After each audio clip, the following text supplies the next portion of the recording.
A gente vai conversar agora com o primatólogo Fabiano Melo. Ele também é pesquisador responsável pelo programa de conservação Muriquis de Minas. Bom dia, Fabiano, tudo bem? Bom dia, tudo ótimo. É um prazer estar aqui com você. Obrigada, Fabiano, pela participação aqui no Na Pegada, para a gente falar um pouquinho sobre esse assunto, né? Eu queria que você começasse explicando qual que é o papel dos macacos, dos primatas, nesse ciclo da febre amarela. Bom, é importante salientar para todo mundo que os macacos, eles são vitimados, tanto quanto nós humanos, com relação à febre amarela. Ou seja, eles não só adoecem como nós, se tornam vítimas, portanto, da doença, mas particularmente por serem mais sensíveis, muitas espécies têm as suas populações dizimadas e portanto, eles são muito mais prejudicados do que nós humanos. E um dos problemas maiores que a gente tem em relação a isso é que a gente, por exemplo, não consegue vacinar populações selvagens de primatas aqui no Brasil. É uma situação muito ruim, muito complicada, exatamente porque os bichos sofrem com essa doença, e você tem casos como está ocorrendo agora na região sudeste do Brasil, em que houve a morte de mais de 1.000, 2.000 indivíduos. Então os macacos, eles são vítimas, né? Eles sofrem muito mais do que a gente com a doença. E nesse sentido, a importância deles é exatamente de nos alertar. A gente não pode deixar de considerar isso como um papel importante que eles exercem, e a gente até chama esse papel de sentinela, né? Então nós ficamos cientes de que a doença está circulando naquela região quando a gente começa a encontrar macacos mortos e vitimados pela doença. Tá certo? Tá certo. E o contato com o animal deve ser evitado? A gente não contrai a doença do animal. Ele fica, como é o caso, por exemplo, quando nós também contraímos a febre amarela. A gente não repassa a doença para outras pessoas pelo contato físico.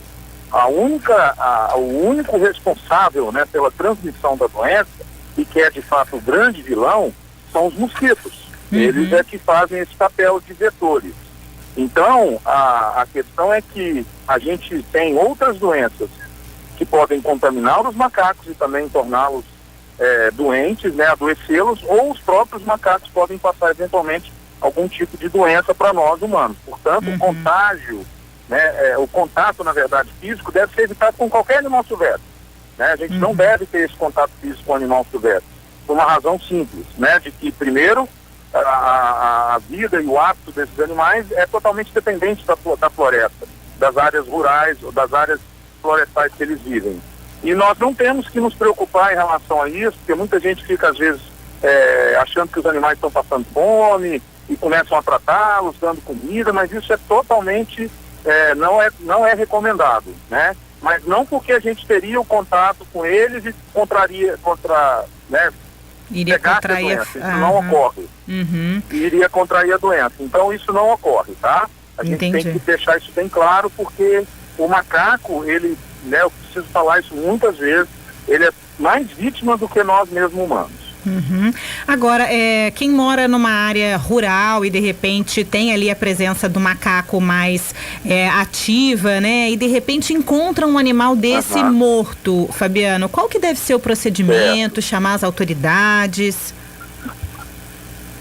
Dependendo da condição de putrefação, né, do estágio de putrefação, ou seja, do tempo que ele está morto, não compensa nem sequer fazer qualquer tipo de retenção da carcaça. Agora, se ele estiver ainda em condições mais frescas, vamos dizer assim, é fundamental acionar, né, as autoridades competentes, pessoas do Ministério da Saúde ou das Secretarias Estaduais e Municipais de Saúde, para que eles possam vir recolher essa carcaça e fazer os exames necessários para constatar ou não se a morte foi provocada pela febre amarela. Somente alguns laboratórios no Brasil fazem isso, e o procedimento tem que ser bem rigoroso para que não haja contaminação. E nesse caso também, evitar de pegar as carcaças, porque animais, né, em estágio de putrefação avançada podem ter outros tipos de doença e contaminar a pessoa por conta disso. Então não é recomendado fazer esse tipo de manuseio. Tem que chamar mesmo as autoridades para que eles possam fazer isso. Mesmo que ele estiver agonizando, não tentar salvar nem nada, deixar ele ali mesmo, né, Fabiano? Exatamente, porque na verdade, como eu falei, os primatas não os neotropicais, ou seja, que ocorrem na região neotropical, incluindo o Brasil, eles são muito sensíveis, eles têm uma resistência muito baixa e têm óbitos mais frequentes. Então, um animal desse adoecido, ele certamente tem grandes chances de falecer. E nesse caso, a tentativa de cura ou qualquer outra coisa, ela é praticamente inexistente, porque a gente não tem como imunizar os primatas. Sim. Né? Agora, não tem medo porque o bicho está doente, em hipótese alguma. Né? Não é, como eu disse, não é ele em si que vai transmitir a doença, mas sim os mosquitos presentes naquela área.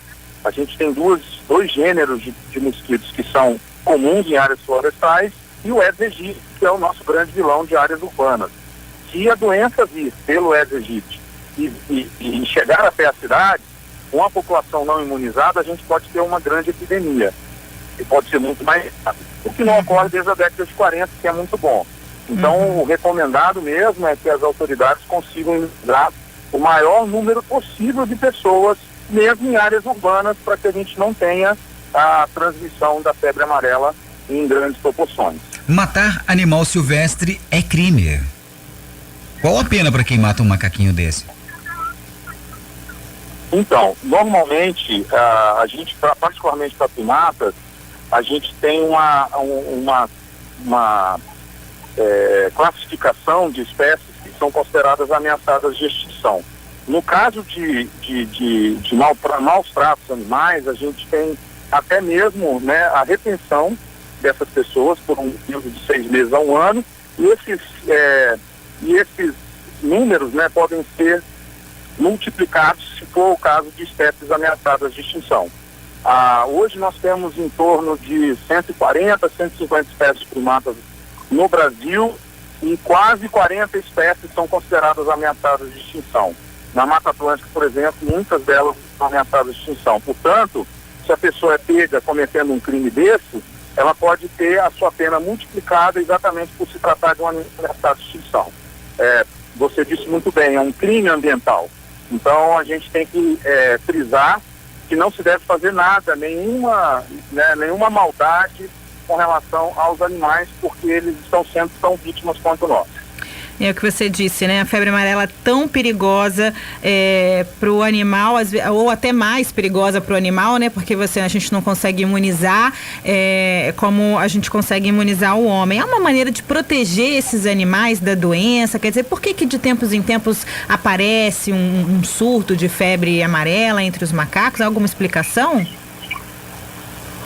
Bom, a gente tem, né, a presença dela aqui já há mais de um século no Brasil. Ela não é uma doença, né, digamos, neotropical.